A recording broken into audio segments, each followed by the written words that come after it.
Morning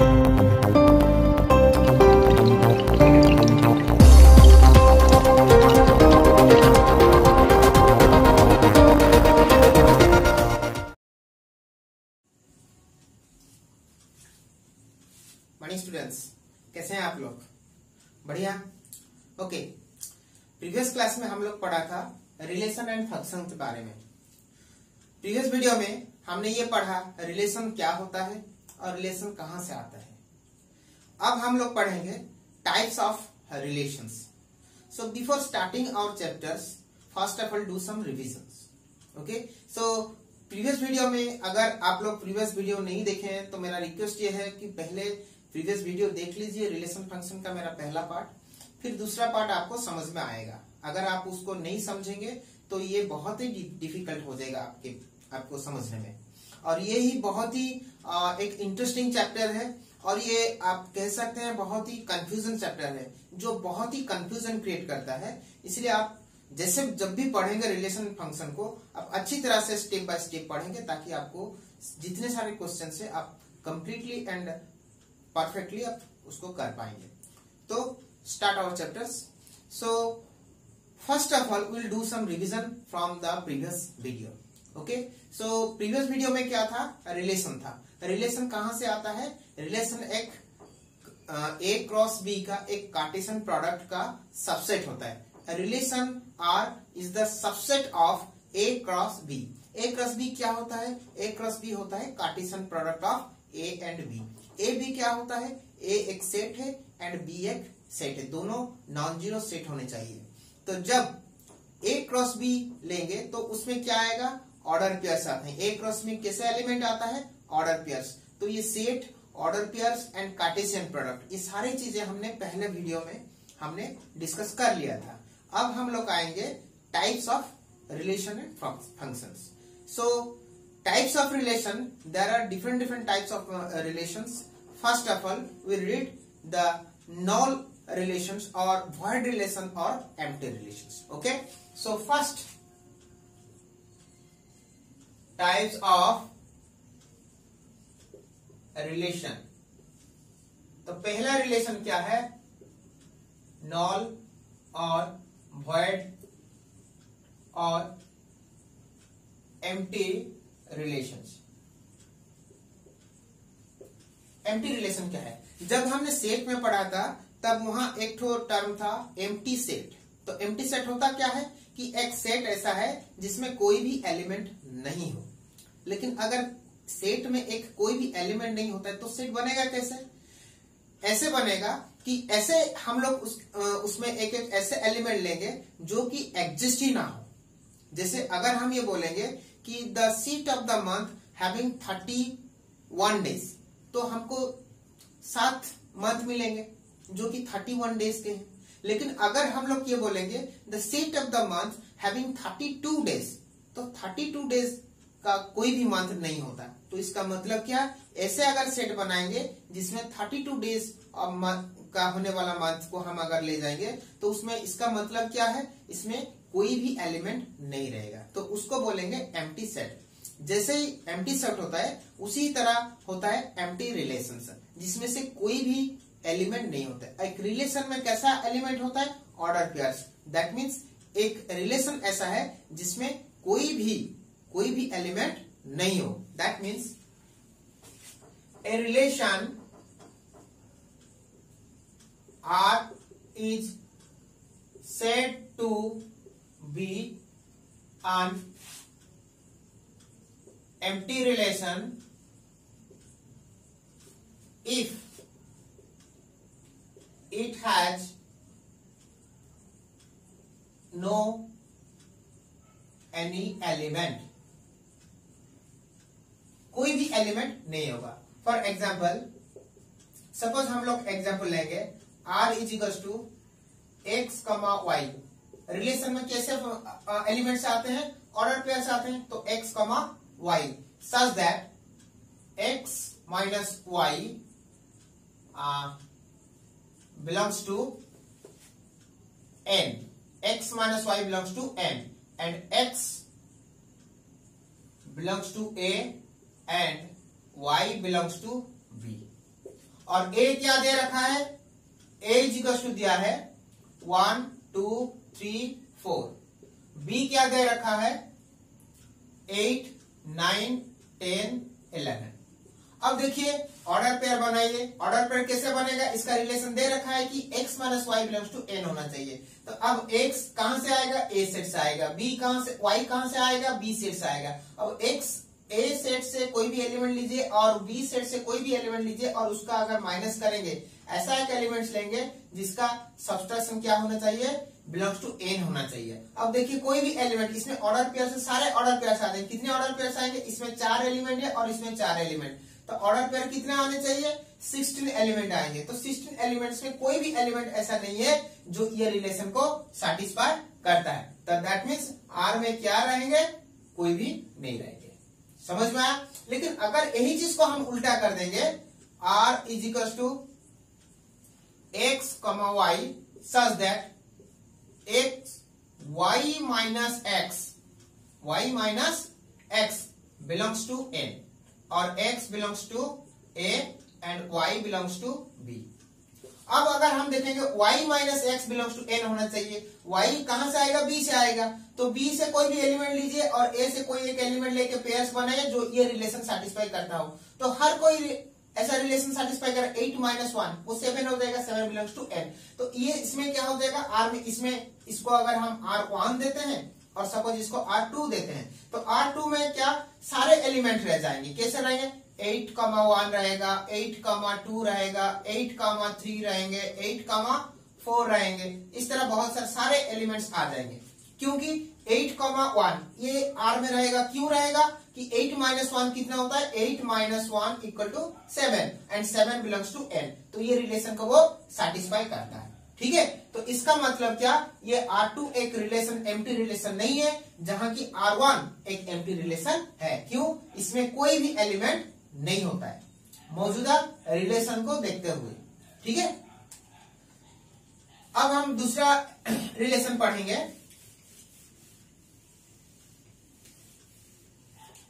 दूसरा relation में आता है universal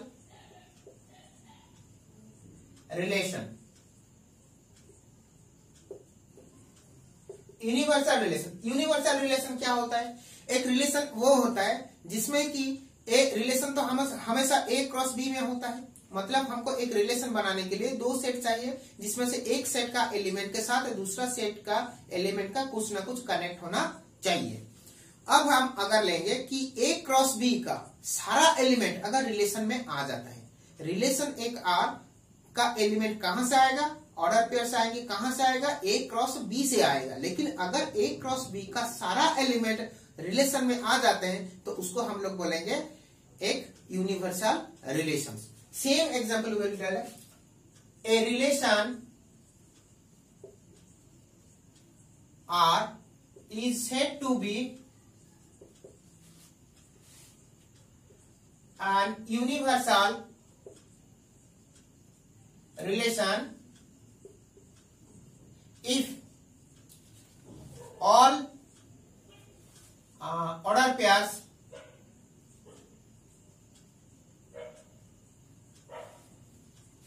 of A cross B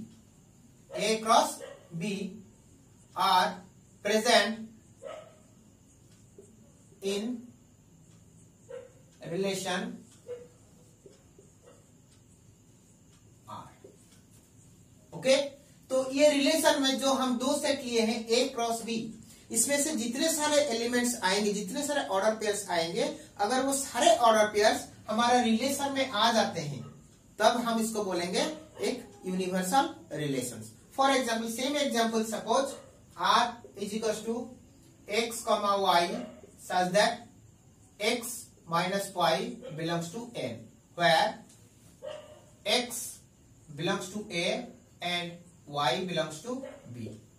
Okay, and a क्या है, a हमने दे रखा है 1 2 3 एंड b क्या दे रखा है, सपोज हमने यहां थोड़ा सा गलती कर लिया, यहां लिखते हैं y नहीं, x माइनस y रखते हैं, यहां इसमें एलिमेंट को चेंज कर देते हैं।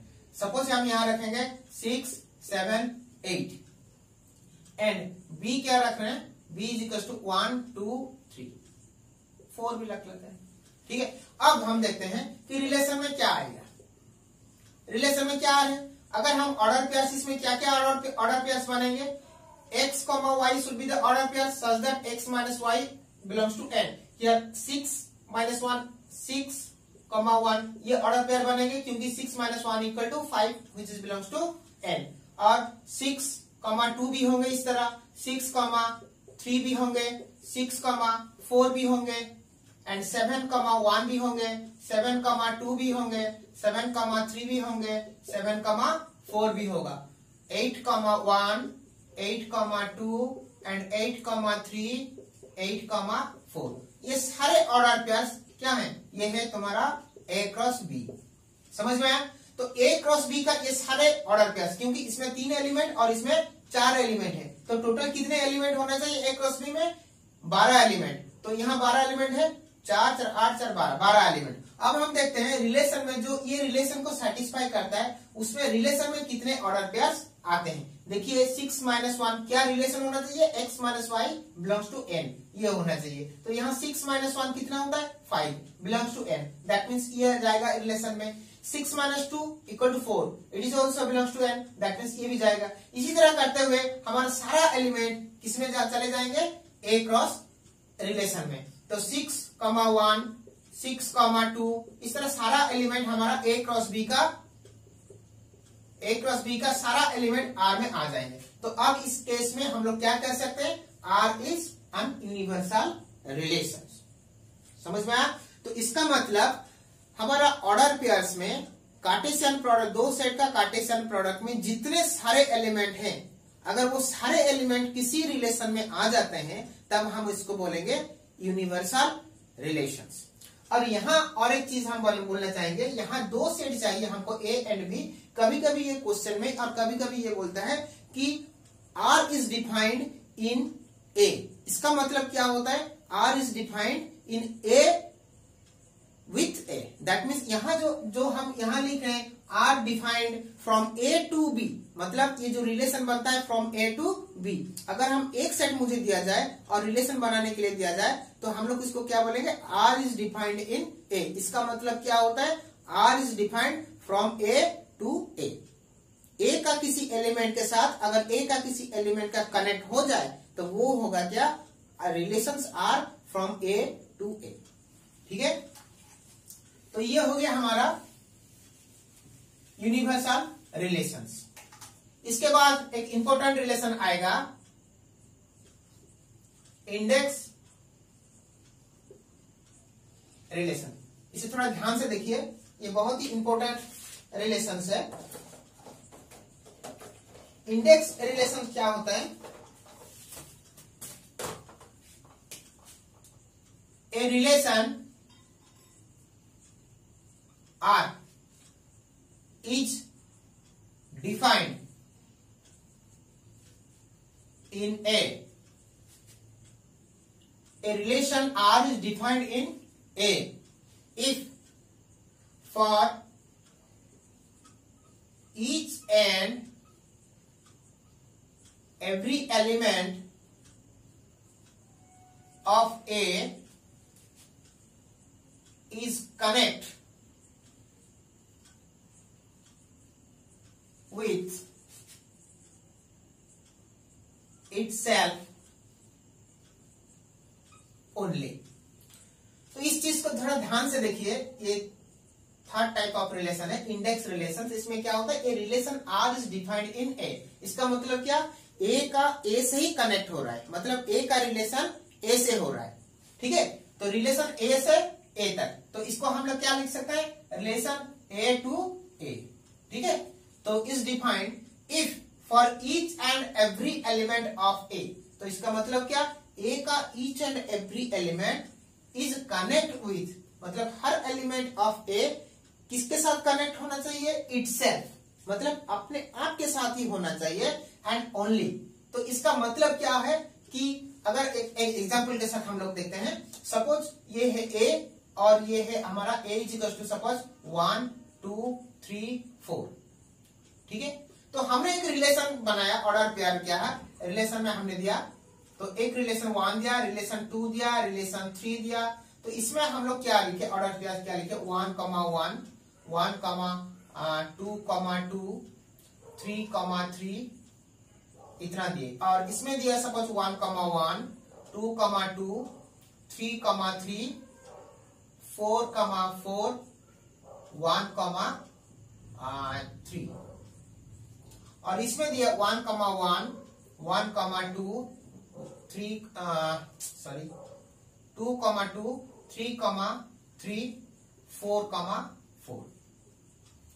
अब इसमें देखिए ये रिलेशन एक बनाता है, इसके एक से एक का बनाता है, मतलब ए में क्या एलिमेंट है, 1, 2, 3, 4। तो ये एलिमेंट इन्हीं के अपने आप के साथ रिलेशन बनाता है। तो इसमें से ऑर्डर पेयर आएंगे क्या, 1, 1, 1, 2, 1, 3, 1, 4, 2, 1, 2, 2, 2, 3, 2, 4 इस तरह से आएंगे। तो रिलेशन में हमने सपोज ये एलिमेंट लिया, क्या लिया, 1, 1, 2, 2, 3, 3 इतना। और R2 में लिया क्या, 1, 1, 2, 2, 3, 3, 4, 4 एंड 1, 3। और R3 में क्या लिया हमने, 1, 1, 2, 2, 3, 3, 4, 4। तो इसमें हम लोग देखेंगे कि इसमें से कौन इंडेक्स रिलेशन होगा। अब देखिए हमने यहाँ क्या लिखा है, a relation R is defined in A if for each and every element. मतलब क्या, इसका हर एलिमेंट कनेक्ट होना चाहिए, किसके साथ कनेक्ट होना चाहिए, अपने आप के साथ। तो हर एलिमेंट क्या अपने आप के साथ यहाँ कनेक्ट होके है, देखिए 1 के साथ कनेक्ट है, हाँ है, 2 के साथ है क्या, हाँ है, 3 के साथ है क्या, हाँ है। लेकिन ये जो 4 एलिमेंट है, 4 belongs to A but 4, 4 is not belongs to R here. तो दैट मीन्स ये इंडेक्स रिलेशन नहीं है। क्यों रिलेशन इंडेक्स रिलेशन नहीं है, क्योंकि ये ए में एक एलिमेंट है 4 जो कि वो अपने आप के साथ कनेक्ट नहीं है। तो इसका मतलब ये इंडेक्स रिलेशन नहीं है। अब आते हैं दूसरे रिलेशन में, इसमें क्या है, 1, 1 है, हाँ 2, 2 है, 3, 3 है, 4, 4 है, 1, 3 भी है। तो क्या ये इंडेक्स रिलेशन है, नहीं। इंडेक्स क्यों रिलेशन है, यहाँ तो सारा एलिमेंट अपने आप के साथ कनेक्ट हो रहा है। लेकिन इसमें क्या है, each and every element should connect with each other, sorry connect with itself only. मतलब अपने आप के साथ ही कनेक्ट होना चाहिए, किसी और के साथ नहीं। लेकिन 1 है जो अपने आप के साथ तो कनेक्ट है ही, लेकिन वो 3 अलग एलिमेंट के साथ कनेक्ट है। That means for only for this reason it is not also an index relations. Now come to the relation 3, 1, 1, 2, 2, 3, 3, 4, 4. Each and every element is connected with itself only. So ये अपना index relation है। समझ में आया index relation? Index relation वो ऐसा एक relation है जिसमें हर एलिमेंट, एक सेट का हर एलिमेंट अपने आप के साथ ही कनेक्ट होना चाहिए और सिर्फ अपने आप के साथ कनेक्ट होगा। अगर दूसरे एलिमेंट के साथ कनेक्ट हो गया तो वो इंडेक्स रिलेशन नहीं होगा। तो इंडेक्स रिलेशन के बाद हम लोग पढ़ेंगे वेरी इंपॉर्टेंट थिंग्स, वो होता है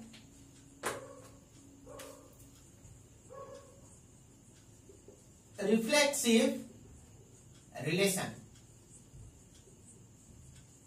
रिफ्लेक्सिव रिलेशन देखिए हर क्वेश्चन में, प्लस 2 का हर क्वेश्चन रिलेशन एंड फंक्शन में एक क्वेश्चन डेफिनेटली इस चीज के ऊपर आता है। सो इसलिए ये जो चीज हम पढ़ाने वाले हैं, 3 टाइप्स ऑफ रिलेशंस, रिफ्लेक्सिव, इसके बाद हम पढ़ेंगे सिमेट्रिक और उसके बाद ट्रांजिटिव एंड इक्विवेलेंस रिलेशंस। तो ये 3 चीज, रिफ्लेक्सिव, सिमेट्रिक एंड ट्रांजिटिव, ये 3 चीज के ऊपर हमेशा एक न एक क्वेश्चन हमेशा आता है। तो इसलिए आपको ये जानना बहुत ही जरूरी है कि रिफ्लेक्सिव रिलेशन क्या होता है, सिमेट्रिक रिलेशन क्या होता है एंड ट्रांजिटिव रिलेशन क्या होते हैं। हमेशा ये कंफ्यूजन क्रिएट करते हैं। अगर सिंपली हम लोग एग्जांपल लेकर समझेंगे तो आई होप कि आपको समझ में आ जाएगा। ठीक है, तो अब हम देखते हैं reflexive relations. A relation R defined in A such that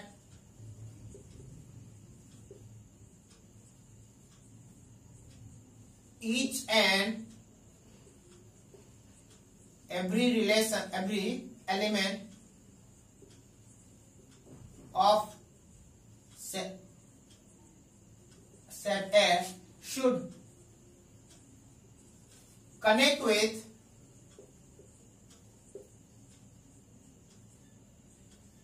itself okay, तो अब हम देख रहे हैं जो इससे पहले हमने पढ़ा था कि इंडेक्स रिलेशन, उसका भी डेफिनेशन लगभग ऐसा ही था। क्या था, यहां से देखिए each and every element of set A should connect with itself, यहां तक था। Each and every element of set A should connect with itself, और इसमें एक्स्ट्रा क्या था, ओनली। तो इसमें क्या फर्क होता है, इसमें कुछ फर्क नहीं होता है, थोड़ा सा ही फर्क होता है जो हम एग्जाम्पल के साथ समझेंगे। मतलब क्या, हर एलिमेंट अपने आप के साथ कनेक्ट होना चाहिए, लेकिन इंडेक्स एलिमेंट में क्या था कि अपने आप के साथ ही कनेक्ट होना चाहिए, किसी और के साथ नहीं, अपने आप के साथ ही कनेक्ट होना चाहिए। लेकिन इसमें क्या बोल रहे हैं, अपने आप के साथ कनेक्ट होना तो जरूरी है, लेकिन उसके बाद अगर वो किसी और के साथ भी कनेक्ट हो रहा है तो उसमें कोई प्रॉब्लम नहीं। सेम अगर हम लोग रिलेशन लेंगे a इक्वल टू 1 2 3 4, और सेम एग्जाम्पल हम लोग लेंगे, क्या ये रिफ्लेक्सिव रिलेशन है? नहीं है, क्योंकि हमारे पास एक एलिमेंट 4 है जो कि 4 belongs to a, but 4,4 does not belongs to r में वो नहीं है, इसका मतलब ये रिफ्लेक्सिव रिलेशन नहीं है। अब हम देखते हैं ये रिलेशन में हर एलिमेंट अपने आप के साथ कनेक्ट है, लेकिन एक एलिमेंट 1 और 3 जो कि एक एलिमेंट है ऐसा जो अपने आप के साथ नहीं दूसरों के साथ कनेक्ट है। लेकिन हमने तो कहाँ मना किया है, हमने तो ये मना नहीं किया है कि वो दूसरे के साथ कनेक्ट नहीं होना चाहिए। हमारा कंडीशन ये है कि वो अपने आप के साथ कनेक्ट होना चाहिए, हर एलिमेंट अपने आप के साथ कनेक्ट होना चाहिए, हर एलिमेंट अपने आप के साथ कनेक्ट है। अब अगर वो कोई एलिमेंट दूसरे के साथ कनेक्ट हो रहा है उसमें कोई प्रॉब्लम नहीं, तो इसका मतलब क्या है, ये रिफ्लेक्सिव रिलेशन है। अब आते हैं दूसरे रिलेशन में, तो ये भी अपने हर एलिमेंट मौजूद है जो अपने आप के साथ कनेक्ट हो रहा है, तो इसका मतलब ये भी रिफ्लेक्सिव है। लेकिन इन दोनों में फर्क ये है कि ये रिफ्लेक्सिव है एंड इंडेक्स भी है, सॉरी ये रिफ्लेक्सिव है बट इंडेक्सिव नहीं है। लेकिन ये क्या है, रिफ्लेक्सिव है एंड इंडेक्स भी है। समझ में आया, reflexive relation as well as index relation. मतलब क्या, अगर हम किसी चीज को एक रिफ्लेक्सिव रिलेशन हम प्रूफ करना चाहेंगे तो क्या करेंगे, एक एलिमेंट उसी के साथ अगर कनेक्ट हम पेयर बना देंगे तो वो रिफ्लेक्सिव में आ जाएगा। सिंपली हम किसी भी कुछ एक सेट में कुछ भी एलिमेंट लेंगे, अपना सारा एलिमेंट को उसी एलिमेंट के साथ कनेक्ट करके अगर ऑर्डर पेयर बना लेंगे तो वो रिफ्लेक्सिव रिलेशन हो जाएगा। ओके, नाउ अब हम लोग पढ़ेंगे symmetric relation. Symmetric relation, a relation R is defined in set A is said to be symmetric if for every x comma y belongs to R there exists y comma x belongs to R। इसका क्या मतलब होता है, अगर हम लोग के पास एक रिलेशन डिफाइंड है, किसमें डिफाइंड है, ए में डिफाइंड है। ए क्या है, एक सेट है, इसमें डिफाइंड, ए में डिफाइंड है मतलब क्या, उसका रिलेशन फ्रॉम ए टू ए, अपने आप के साथ ही वो रिलेशन बना रहे, कनेक्ट हो रहा है, ठीक है। वो अगर सिमेट्रिक कब होगा, अगर उसमें एक रिलेशन ऐसा, एक पेयर ऐसा है x कमा y, अगर उसमें y कमा x भी है, जितने सारे x कमा y होंगे उतने y कमा x भी अगर हैं तब जाके वो सिमेट्रिक रिलेशन होगा। अगर एक भी एक पेयर हम ऐसा देख लेंगे जो उसमें है उसका ऑपोजिट, मतलब x कमा y का ऑपोजिट क्या है, y कमा x, अगर उसका इनवर्स उसमें नहीं है तो वो सिमेट्रिक नहीं है।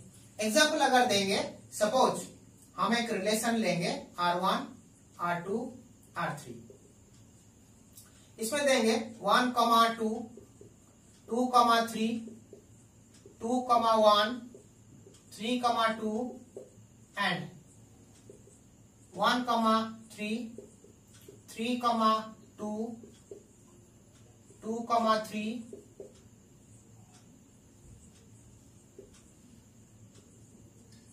1 2 3 2 2 1 and 2 3 एंड 2,4। तो इसमें से हम लोग देखेंगे कि सिमेट्रिक रिलेशन कौन है। ठीक है, अब हम देख रहे हैं 1,2, इसमें एक्स वाई कौन है, ये एक्स पहला एलिमेंट है, एक्स दूसरा एलिमेंट है Y.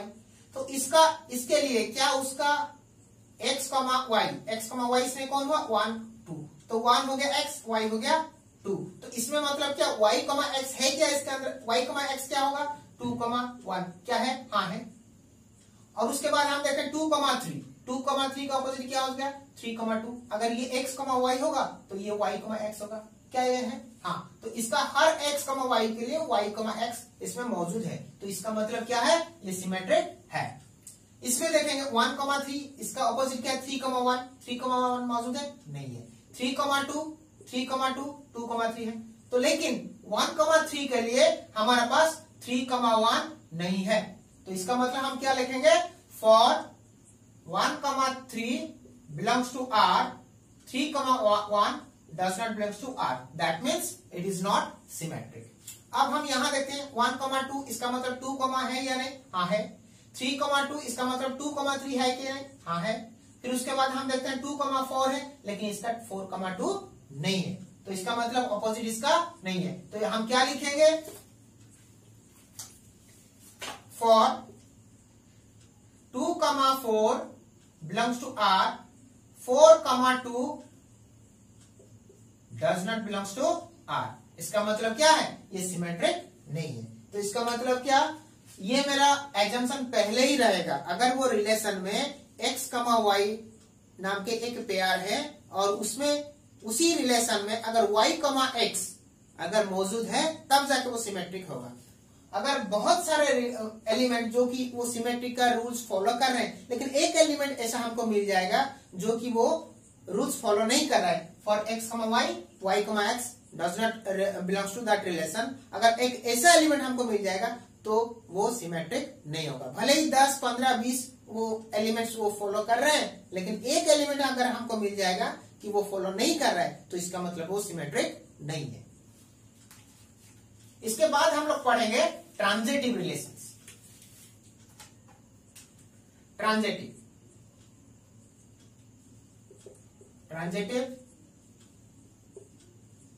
Relation, transitive relation R is said to be transitive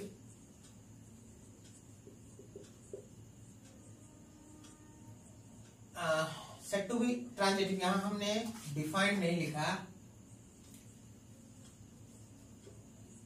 defined in A is said to be transitive if for x, y belongs to R, y, z belongs to R, there exists x, z belongs to R। तो इसका मतलब क्या है, अगर R में ऐसा दो element है, मतलब का x, y belongs to R होगा एंड y, z भी बिलोंग्स टू R। इसका मतलब क्या, ऑर्डर पेयर का सेकेंड एलिमेंट और इस पेयर का ऑर्डर पेयर का फर्स्ट एलिमेंट इक्वल होना चाहिए। अगर इस तरह का दो एलिमेंट R के में मौजूद है, अगर इन दोनों को लेकर अगर इसका फर्स्ट और इसका लास्ट एलिमेंट को मिला के जो ऑर्डर पेयर बनेगा, अगर वो भी मौजूद है, तब जाके उसको हम क्या बोलेंगे, ट्रांजिटिव। मतलब क्या, मतलब suppose for example 1,3 belongs to R and 3,5 belongs to R। तो इस दोनों में देखिए इसका लास्ट एलिमेंट कौन है 3 और इसका फर्स्ट एलिमेंट कौन है 3। तो इसमें क्या मतलब है, अगर ट्रांजिटिव होने के लिए हमको क्या चाहिए, इसका फर्स्ट एलिमेंट 3, 1 एंड इसका लास्ट एलिमेंट 5। तो 1,5 अगर इसमें R में होगा तब ये ट्रांजिटिव होगा, अगर ये नहीं होगा तो ये ट्रांजिटिव नहीं होगा। ठीक है, तो अब हम समझते हैं, ये इसको क्लियर कर लेते हैं कि ट्रांजिटिव रिलेशंस क्या होते हैं। For suppose take some examples, so here R1, R2 and R3। R1 equal to 1,2, 2,3, 1,3, 2,4 and R2 को हम लेते हैं 1,2, 2,3, 1,3, 2,4 1,4। इसको लेते हैं 1,2 2,3 3,4 एंड 1,3 2,4। क्या ये देखते हैं R1 R2 R3 जो तीन रिलेशन हमको दिया गया है, क्या ये ट्रांजिटिव है या नहीं। तो ट्रांजिटिव के लिए हमको क्या कंडीशन था, ट्रांजिटिव के लिए कंडीशन था फॉर, ट्रांजिटिव के लिए मेरे को कंडीशन क्या था, for x, y belongs to R and y, z belongs to R, that means x, z should belongs to R। अगर ये चीज R में रहेगा, अगर ये दोनों चीज R में है, अगर ये चीज भी R में होगा तब जाके ये ट्रांजिटिव होगा, नहीं तो नहीं होगा। अब हम देखते हैं 1,2 एंड 2,3 क्या ये रिलेशन जैसा हो रहा है, x, y y, z। इसमें होता क्या है, देखिए x एंड y, इसका लास्ट एलिमेंट y है और इसका फर्स्ट एलिमेंट y, तो इसका पहला पेयर का लास्ट एलिमेंट एंड दूसरा पेयर का फर्स्ट एलिमेंट अगर इक्वल होता है तब जाके ऐसा हम कर सकते हैं। तो इसमें नतीजा क्या होना चाहिए, पहला पेयर का फर्स्ट एलिमेंट एंड दूसरा पेयर का लास्ट एलिमेंट, अगर ये दोनों मिलके जो पेयर बनाएंगे वो भी अगर R में होगा तब जाके इसको हम ट्रांजिटिव कहेंगे। अब देखिए 1,2 वो तो R में है एंड सेकंड 2,3 ये भी R में है, तो इसका मतलब क्या, इसका पहला दूसरा एलिमेंट इसका पहला एलिमेंट सेम है, तो हम किसको लेके पेयर बनेंगे, 1,2 3 को। तो 1,3 क्या 1,3 बिलोंग्स टू R है, हाँ है। फिर उसके बाद हम देखते हैं 2,4 है, तो 2,4 किसके साथ ऐसा रिलेशन बनाएगा, अब देखिए 1,2 belongs to R and 2,4 belongs to R। तो ये देखिए उसका पहला जो पेयर से इसका दूसरा एलिमेंट मतलब लास्ट एलिमेंट इसका फर्स्ट एलिमेंट के साथ इक्वल है, तो इसका मतलब क्या, अगर हम इसका पहला एलिमेंट और इसका लास्ट एलिमेंट में जो पेयर होगा अगर वो मौजूद होगा तो इसका मतलब क्या, 1 और 4 इन दोनों को लेके अगर पेयर R में होगा तब जाके वो रिलेशन ट्रांजिटिव होगा, हाँ है। तो इसका मतलब क्या, ये रिलेशन ट्रांजिटिव है, तो ये ट्रांजिटिव है, ये ट्रांजिटिव नहीं है। क्यों नहीं है, क्योंकि मेरे पास 1,2 है 2,4 है लेकिन 1,4 नहीं है। अब हम आते हैं तीसरा रिलेशन जो दिया है, क्या वो रिलेशन ट्रांजिटिव है, 1,2 है 2,3, तो इसका मतलब 1,3 आना चाहिए, हाँ है। 2,3 है 3,4 है, लेकिन इसका मतलब इसका पहला और इसका लास्ट और इसका फर्स्ट ये सेम हो रहा है, तो इसका मतलब 2,4 आना चाहिए ट्रांजिटिव के लिए। क्या 2,4 है, हाँ है, ठीक है ना, 2,4 है। लेकिन अब अगर देखते हैं हम 1,2 और 2,4, इसका देखिए इसका लास्ट 1,2 एंड 2,4, इसका देखिए लास्ट एलिमेंट और इसका फर्स्ट एलिमेंट सेम है, तो इसका मतलब 1,4 के बीच में एक रिलेशन होना चाहिए, वो एलिमेंट R में होना चाहिए, जबकि 1,4 इसमें नहीं है, तो इसका मतलब क्या, ये R3 ट्रांजिटिव नहीं है। तो इसका मतलब R1 ट्रांजिटिव नहीं है, R2 ट्रांजिटिव है लेकिन R3 ट्रांजिटिव नहीं है। तो इसका मतलब क्या है, अगर हम किसी भी रिलेशन में बहुत सारे पेयर को लेकर रिलेशन बनता है, अगर किसी भी रिलेशन में हमारे पास ऐसा एक एलिमेंट बन जाए जैसा कि x, y एक ऐसा एलिमेंट पेयर हो एंड जो कि R में हो एंड अदर पेयर क्या होता है y, z belongs to R, अगर इस दो तरीके का पेयर अगर R में है और x, z अगर R में होगा तब जाके ट्रांजिटिव होगा, वरना वो नहीं होगा। अगर ये ट्रांजिटिव का जो कंडीशन है, अगर एक रिलेशन में बहुत सारा एलिमेंट जो ट्रांजिटिव को फॉलो कर रहे हैं, ट्रांजिटिव सेटिस्फाई कर रहे हैं, लेकिन एक एलिमेंट है जो ट्रांजिटिव को सेटिस्फाई नहीं करता, तब भी हम उसको क्या बोलेंगे, वो ट्रांजिटिव नहीं है। क्योंकि एक एलिमेंट अगर ऐसा मिल जाए जो ट्रांजिटिव का कंडीशन को सेटिस्फाई नहीं करता तो उसको हम लोग बोलेंगे वो ट्रांजिटिव नहीं है। समझ में आया। अब हम देखते हैं कि लास्ट रिलेशंस, जिसको हमको समझना सिर्फ याद रखना है कि वो होता है equivalence relations.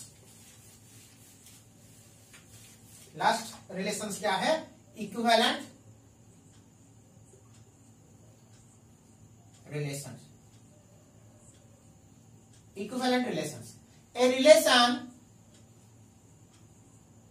Is said to be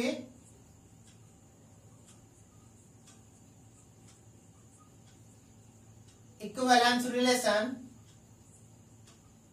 if it is reflexive,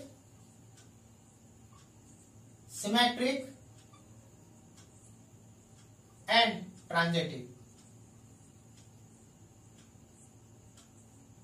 then this relation is called equivalence relation.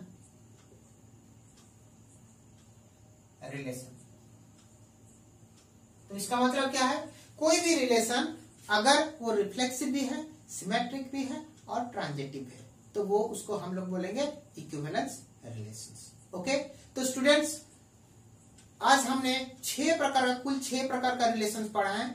एक है उसमें से नॉन और एम्प्टी रिलेशंस, दूसरा है यूनिवर्सल रिलेशंस और तीसरा है इंडेक्स रिलेशंस जो कि मिलता जुलता है रिफ्लेक्सिव के साथ।